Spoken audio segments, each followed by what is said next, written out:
Hi, I'm Olivia, and with me today is Brianna. Recently, Brianna competed in a four-way speech contest. Tell us more about your speech. I participated in the Rotary four-way speech contest. The first level was the club level, which was here in the auditorium of Quakertown. I participated with 4 other students and won first place. The next step for this competition was regionals.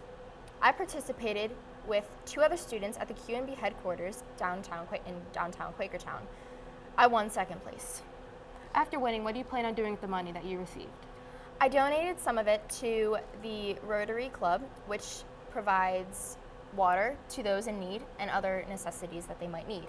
I also saved some in my bank account to save up for college. How can students at Quakertown help donate towards this fund? We could create many fundraisers that could help with the water shortage around the world and supplying money and water pumps. Or students could donate a couple cents to other organizations that help. Now, let's listen to Brianna's speech. The shortage of access to drinkable water is rapidly growing. It is occurring in countries such as Nicaragua, Ethiopia, and Afghanistan and must be controlled.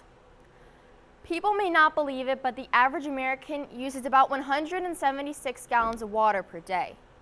176 gallons of water used in showering, gardening, and most importantly, drinking.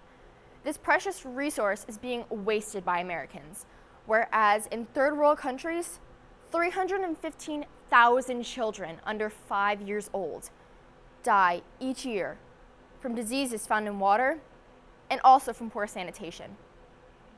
People need to be conscientious about this problem of undrinkable and unreachable water that is devastating millions around the globe. Personally, I can't imagine not being able to drink even the smallest glass of water every day. If I don't drink a lot of water in the day, I get extremely dizzy, and I can't imagine what others have to go through that have the same problem as I do.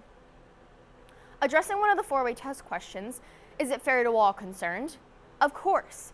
I am standing up for people around the world that are being affected by this problem, and I am not harming anyone or saying anything harsh that could greatly affect anyone's views. Nicaragua, a country in Central America, is a main country affected by undrinkable water. According to the Water Aid, in Nicaragua alone, over 200 children die each year from the unclean water. The pollution in the water is caused by war, natural disasters, mining, and agricultural activities. However, the people in Nicaragua are doing something about this. They are installing rope pumps. Rope pumps are a simple type of water pump that raises water up from a well for the Nicaraguans to drink and use daily. With this water issue, the Water Information Program stated that an American household consumes about 127,400 gallons of water per year. People in Washington, D.C. pay about $350 for that amount of water, while in other countries, such as in Central America, it costs more than $1,700. Yes, this may cost people a lot of money to help third world countries with water pumps and clean water, but money really should not matter in this situation. What should really matter is the lives of children and people worldwide that are getting sick and dying from something that to us is so extremely simple: water. Water problems that are affecting countries not just in Central America, but also in Africa. Ethiopia, a country in Africa, is another main country affected by undrinkable or a shortage of water. The Water Project organization states that in the past 20 years, droughts have affected several areas in the country, leading to ponds, wells, streams, or lakes drying up or becoming extremely shallow. This is a major problem. Many women throughout the country walk miles to retrieve even the smallest amount of water that they or their family might be able to use. And with this event occurring, the families then do not have enough water to help them stay healthy and survive. According to the United Nations, 11% of the global population remains without access to an improved water source. And the United Nations also states that the sufficient water for personal, domestic uses must be safe, acceptable, affordable, and physically accessible. This showing that Africa's problem of unreachable or a shortage of water, mainly undrinkable water, should be fixed. This topic widely addresses one of the four-way test questions. Will it be beneficial to all concerned? Yes, because Americans, as well as others, should educate themselves on this wide-spreading issue. Another country that Americans should educate themselves on, other than Nicaragua and Ethiopia, is Afghanistan.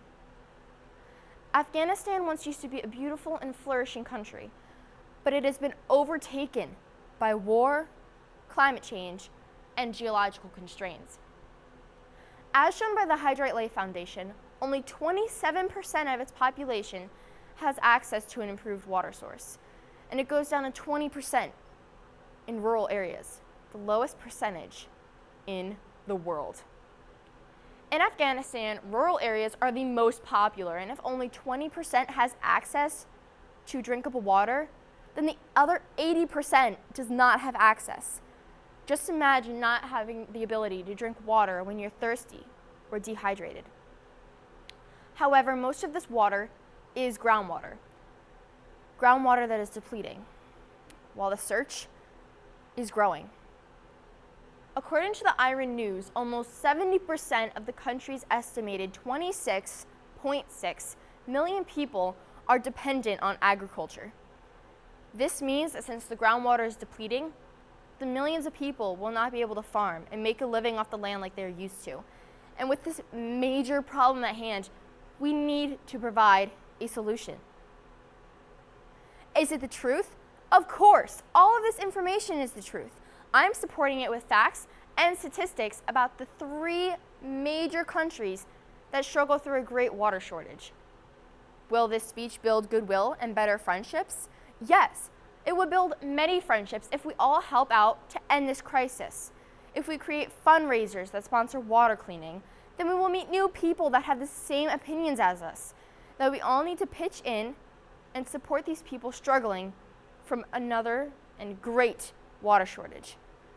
Another situation that could help would be to even donate a couple cents to fundraisers and organizations to help buy water pumps for many countries. These situations in Nicaragua, Ethiopia, and Afghanistan really should be eliminated. It may cost people a lot of money, but money should not be compared to the amount of lives that we are losing every day from undrinkable water. It is a major problem in our world, a problem that can affect people everywhere. And with this help, the elimination of undrinkable water problems worldwide could take place.